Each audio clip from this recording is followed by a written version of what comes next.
जैसा कि आपने YouTube के थंबनेल में देखा होगा, तो आज उसी स्टोरी को हम आपके सामने लेकर आए हैं। जी हाँ, जैसा आपने पढ़ा है वो वाकई में सच है। आज जो हम आपके बीच में स्टोरी लेकर आए हैं वो हकीकत में ब्रेस्ट टैक्स यानी कि छाती पर लगने वाले टैक्स को लेकर है। और आपको बता दें कि इतिहास में जो चीज़ें हम पढ़ते हैं कि शायद नीची जातियों का शोषण हुआ, तो उसको झुठलाया नहीं जा सकता। वाकई में शोषण हुआ और इस तरीके से हुआ कि अगर आज हम आप सोचेंगे, देखेंगे, तो शायद विश्वास नहीं कर पाएंगे, कानों को भरोसा नहीं होगा सुनने पर, लेकिन सुनना पड़ेगा साहब। आज हम जिस वीर स्त्री की बात करने वाले हैं, आज हम जिस नांगेली की बात करने वाले हैं इस वीडियो में, आपको बता दें कि उसने एक ऐसी क्रांति का बीज बोया जिसने राजा को वो टैक्स हटाने पर मजबूर कर दिया और अंततः राजा ने उस टैक्स को हटाया। लेकिन आपको बता दें कि वो टैक्स कितना घटिया था, कितना बेकार था, और कैसे कोई सोच सकता है इस मानव समाज में कि ऐसे टैक्स भी लगाए गए होंगे क्या, ऐसे टैक्स को लगाना चाहिए क्या। हम आप ज़्यादातर स्टूडेंट्स जो किताबों में पढ़ते हैं, यकीन मानिएगा ऐसी कोई भी स्टोरीज और किसी की भी हिस्ट्री हम नहीं पढ़ने को पाते हैं। इतिहास में हमें बहुत आसान भाषा में जो चीज़ें हुई हैं सिर्फ उसको पढ़ा के ख़त्म कर दिया जाता है, और हम वैसे ही पढ़ते हैं क्योंकि जो क्वेश्चन पेपर में आएगा हमें उससे लिखना है, बात ख़त्म। लेकिन हम ये भूल जाते हैं कि हमें भारत की संस्कृति को याद रखना चाहिए, भारत के रियल इतिहास को, भारत का वो इतिहास जो वाकई में घटित हुआ। क्या हम आप उसको अच्छे से जानते हैं? शायद नहीं। जी हाँ, आज ये जो स्टोरी आपके बीच में मैं लेकर आया हूं, यकीन मानिए कि आप में से ज्यादा लोग इस चीज के बारे में नहीं जानते होंगे। तो प्लीज इस वीडियो को पूरा देखिएगा और तब जाके आपके समझ में आएगा कि इतिहास में जो राजा थे वो कितने क्रूर हुआ करते थे। जब त्रावणकोर में एक साम्राज्य था, त्रावणकोर को आप आज का केरल समझ सकते हो, जिसको आज आप केरल के नाम से जानते हो। ये आजादी के पहले इसको हम त्रावणकोर के नाम से जानते थे। त्रावणकोर का साम्राज्य था ये। उस समय त्रावणकोर के राजा के द्वारा एक टैक्स लागू किया गया। एक नहीं, दो टैक्स लागू किए गए, लेकिन एक टैक्स उसमें से इतना ज्यादा जानने वाला है कि यकीन मानिएगा कि अगर आप उसे नहीं जानते तो शायद आपने इतिहास की बहुत बड़ी चीज खो दी। उस समय के त्रावणकोर के राजा ने दो टैक्स लगाए।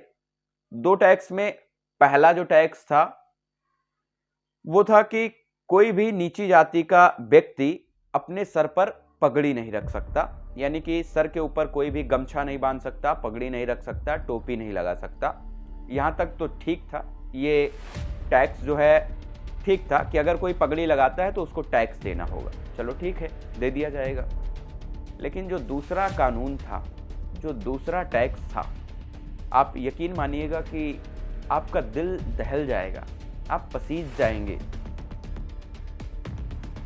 यकीन मानिएगा आपका दिल दहल जाएगा। दूसरा टैक्स था कि जो निचली जातियों की स्त्रियां होंगी उनके ब्रेस्ट पर टैक्स, यानी कि उनकी छाती पर लगने वाला टैक्स। टैक्स में था कि जो भी निचली कास्ट की जातियां हैं, जो भी निचले तबके के लोग हैं, उनकी स्त्रियों को अगर कमर के ऊपर का हिस्सा ढकना है, यानी कि अपने ब्रेस्ट को ढकना है, तो उसके लिए उसे टैक्स देना होगा।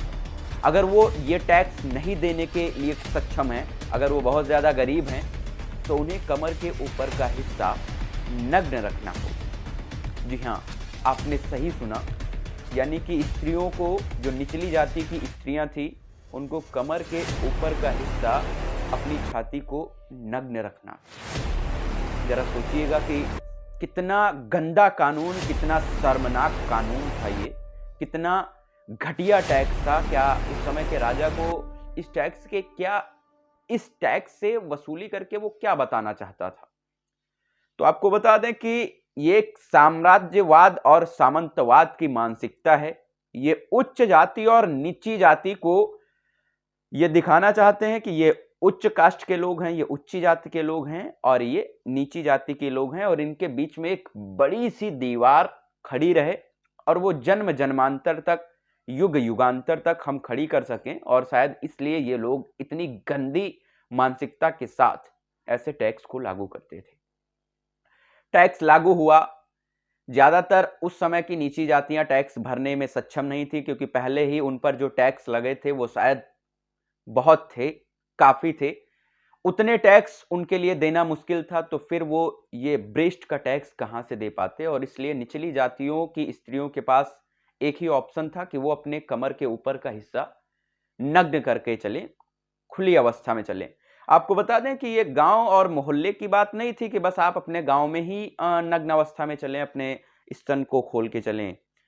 आपको बता दें कि निचली जाति की स्त्रियां कहीं भी, जहां कहीं भी जाती, चाहे मार्केट जाती या दूर दराज कहीं भी जाती, उनको कमर के ऊपर का हिस्सा नग्न ही रखना था।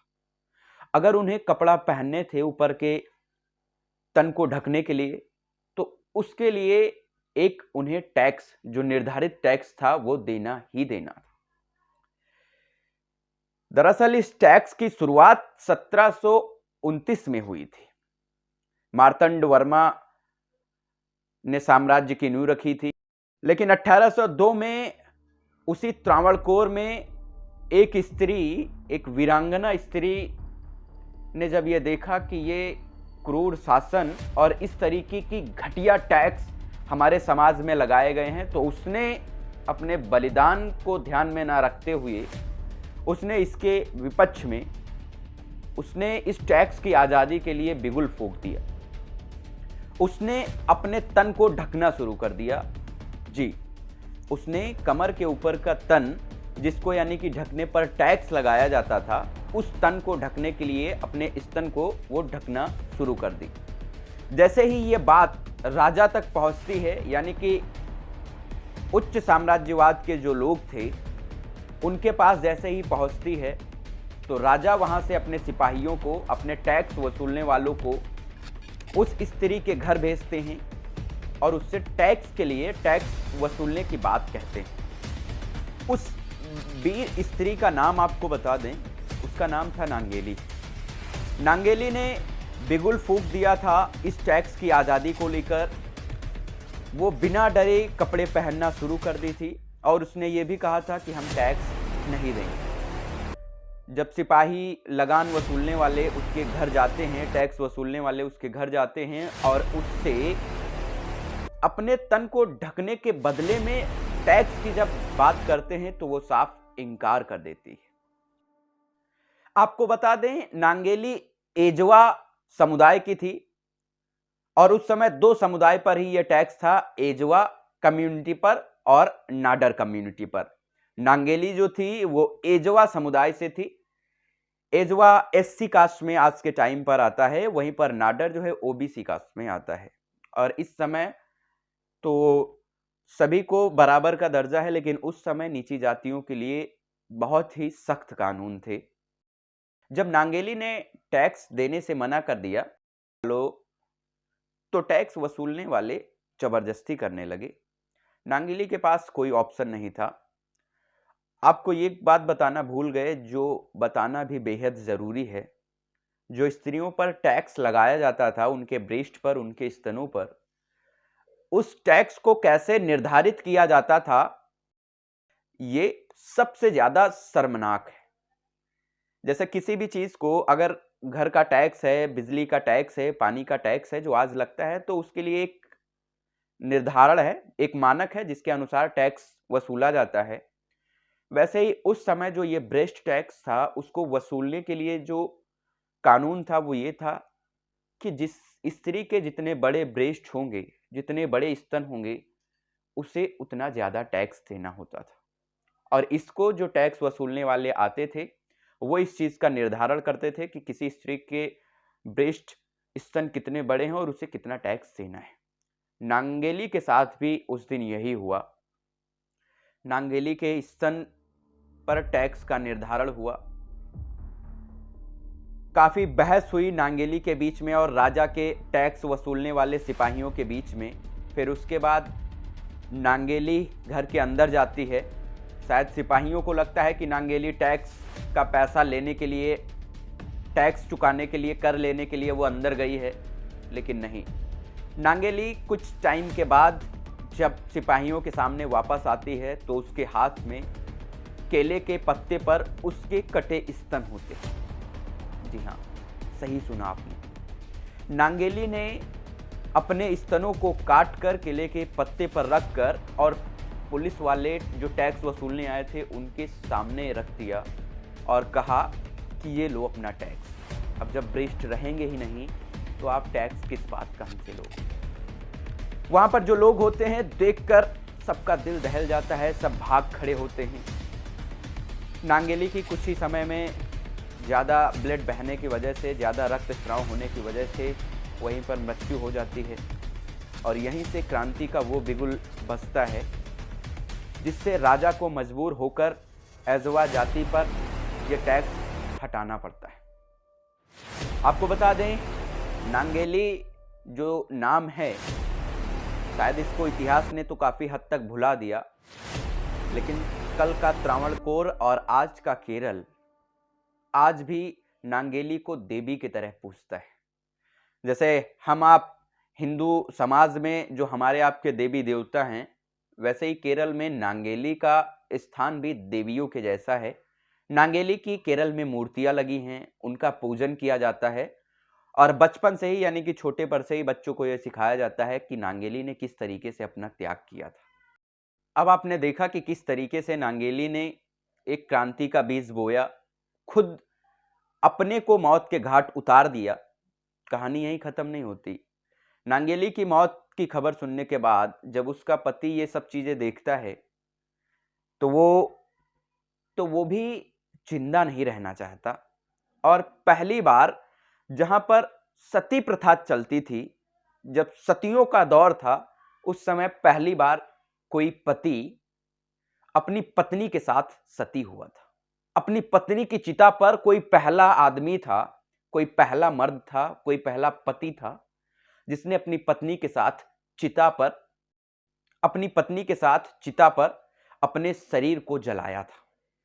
फिर क्या था, इस क्रांति के बाद वो क्रांति आई कि राजा को झुकना पड़ा और एजोवा कम्युनिटी से टैक्स को हटाकर खत्म करना पड़ा।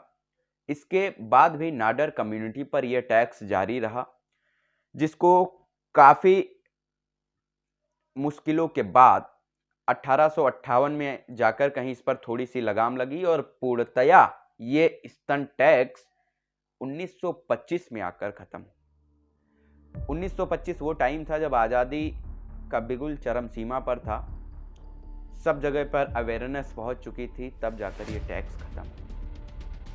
अब जरा सोचिएगा कि जिस इतिहास में ऐसे ऐसे टैक्स राजाओं के द्वारा लगाए जाएंगे, उस पर विदेशी आक्रांता हमला नहीं करेंगे तो कौन करेगा? उस पर अंग्रेज शासन उस देश पर नहीं करेंगे तो कौन करेगा? जिस देश में आप रहते हो उसकी जनता के साथ ऐसा दुर्व्यवहार करोगे, ऐसा दुराचार करोगे तो आपके साथ कौन खड़ा होगा?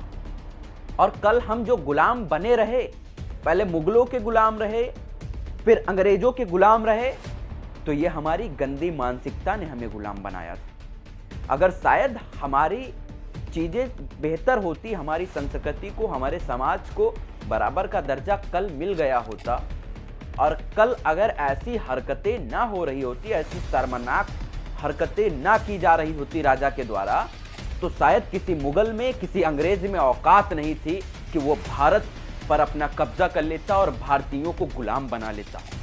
कहीं ना कहीं गुलाम बनने के पीछे उन गंदी मानसिकता के राजाओं का एक बड़ा हाथ है। इसलिए अब हम लोगों को ये सोचना चाहिए कि जो इतिहास में गलती हुई है उनको अब दोबारा नहीं दोहराना है और समाज, धर्म, इन सभी चीजों से पहले एक चीज आती है, इंसानियत, मानवता, जिसे हम सभी को याद रखना चाहिए। इसी के साथ वीडियो को विराम देते हैं। कल फिर मुलाकात होती है एक नए वीडियो के साथ। तब तक के लिए नमस्कार।